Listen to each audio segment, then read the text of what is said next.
Welcome to Luca is a Billionaire, where the only thing I invest in is your answers.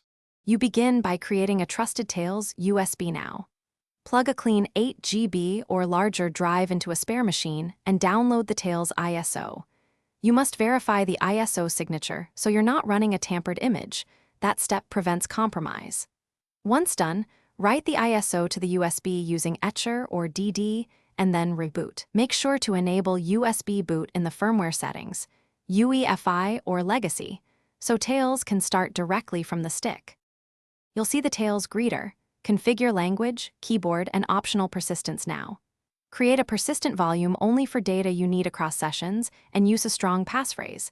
Persistence can leak identity if misused.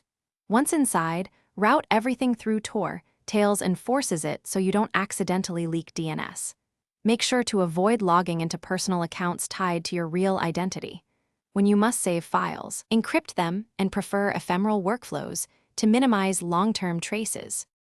When you finish, shut down Tales to securely erase RAM and leave no trace. Do not restart into the host OS. If connectivity breaks, check the Tor circuit and your bridge settings first, then reconnect or switch networks. Bridges help in censored locations. If the USB won't boot or verification fails, test the stick on another machine and recreate it from a freshly verified ISO. One key tip: always verify ISO signatures again if behavior seems off to rule out corruption.